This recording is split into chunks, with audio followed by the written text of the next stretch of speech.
উত্তর 24 পরগনার বনগাঁ মহকুমা এসে পৌঁছালো বিজেপির পরিবর্তন যাত্রা। শুক্রবার বিকেলে মতুয়াদের পীঠস্থান ঠাকুরনগরে জমে উঠল রাজনৈতিক উত্তাপ।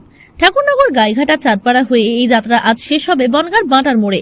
আগামীকাল আবার বনগাঁ থেকে শুরু হবে পরিবর্তনের এই বার্তা। ঠাকুরনগরের মাটিতে দাঁড়িয়ে বিজেপি নেত্রী লকেট চট্টোপাধ্যায় রাজ্য সরকারের বিরুদ্ধে তোপ দাগেন।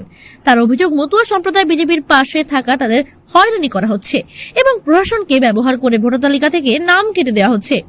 লকেট চট্টোপাধ্যায় বলেন, একজন মতুয়াকেও এই দেশ ছেড়ে যেতে হবে না, সবাই নাগরিকত্ব পাবে।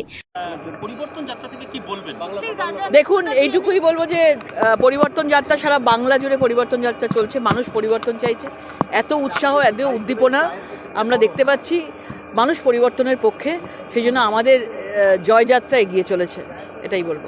এসআইআর নিয়ে যে মতুয়াদেরকে একটা বিভ্রান্তিকর পরিস্থিতি তৈরি হয়েছে, অনেক মতুয়াই বলছে যে তারা দীর্ঘদিন ধরে ভোট দিয়ে আসছে, তবুও তাদের ভোট কাটা গেল, তারা এখন বিভ্রান্তির মধ্যে রয়েছে, কি বলবেন?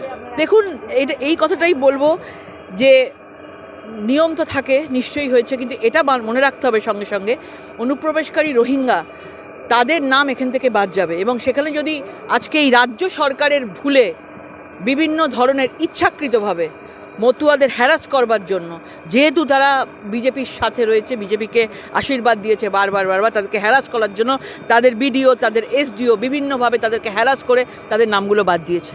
আমরা এইটুকু বলতে পারি যে একটা মতুয়া মানুষকে আজকে এই বাংলার বাইরে যেতে হবে না। এবং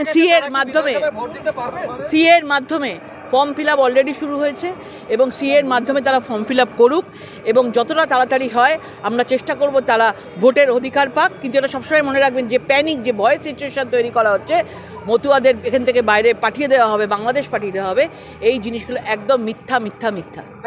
মতুয়াদের পীঠস্থান ঠাকুরনগর থেকেই, তাই আবারও রাজনৈতিক বার্তা, পরিবর্তনের ডাক। সব খবর সবার আগে পেতে নজর রাখুন বাংলার গণতন্ত্র, সত্যের পথে বাংলার সাথে।